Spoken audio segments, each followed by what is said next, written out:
Il aurait pu s'appeler Les Affamés, L'Assiette au beurre ou La Moisson rouge. L'histoire de Germinal sera plus tard adaptée au cinéma, puis à la télévision. Pour l'écrire, son auteur, Émile Zola, est même descendu au fond d'une mine pour documenter la vie des mineurs. Émile Zola a connu la misère dans son enfance à Aix-en-Provence.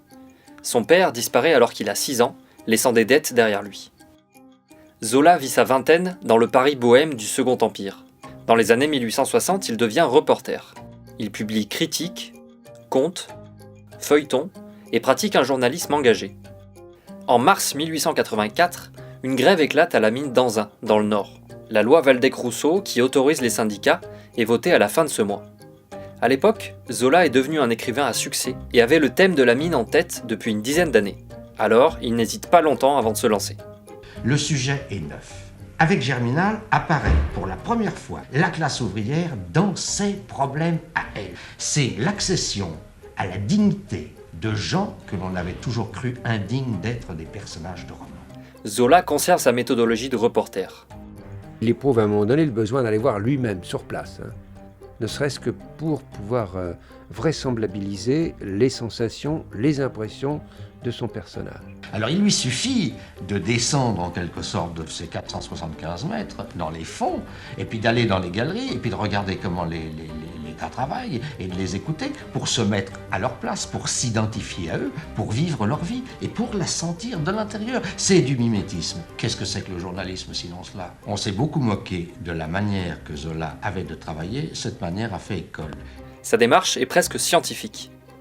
Il conçoit le roman comme un instrument d'enseignement, de diffusion du savoir. Dans le manuscrit, on remarque l'organisation clinique de la structure du texte. Il récupère beaucoup de notes de lecture, là notamment sur les aspects techniques des mines. Ensuite, il y a un moment important, c'est ce qu'il ajoute, c'est ce qu'il a pris comme note quand il fait des visites. Et là, il reprend les ébauches où on voit une évolution justement de l'inspiration qu'il avait auparavant. Ensuite, il utilise de la presse. L'étape encore suivante, ce sont les plans. D'abord un plan général, puis un plan détaillé. Il s'agit d'organiser les choses et de ne pas laisser aller dans tous les sens finalement, ce qu'il est en train de construire. Toujours dirigé, ce qui n'est pas forcément habituel, notamment à cette époque-là. Ce travail donne lieu à un dossier préparatoire qui représente environ le double de pages de l'œuvre. Dans tous les dossiers préparatoires, il se dessine les plans des lieux. Il se fait sa géographie, il se fait sa topographie. Ça tient aussi peut-être à ce regard de peintre. Il dessine, il met en place les choses. Cette ébauche montre que Zola sait où il va. Il lance son idée et parfois il semble déjà très certain de ce qu'il va faire dans le roman. Il y a assez peu par rapport à d'autres écrivains de rature. Il répète « je veux »,« je vais étudier cela »,« mon roman fera ceci », pas toujours au futur simple. La seule hésitation se porte sur le titre. L'assiette au beurre, les affamés, château branlant. Un beau jour, il est tombé, je crois, dans le grand dictionnaire universel du 19e siècle de Pierre Larousse, sur l'article germinal. Il s'est aperçu que germinal, étymologiquement, cela signifie la germination, la renaissance des forces nouvelles. Et il s'est aperçu qu'historiquement, germinal avait été en 1795, je crois, une révolution populaire. Germinal est aussi un mois du calendrier révolutionnaire correspondant au début du printemps.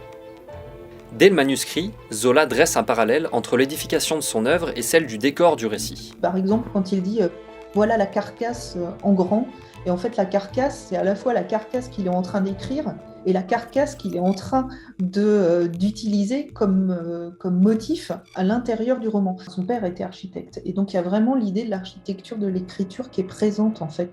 Dans Germinal, Zola raconte la lutte des classes et se fait devin du XXe siècle et de ses combats ouvriers. Cette intemporalité est la clé du succès, qui rapporte gros à son auteur.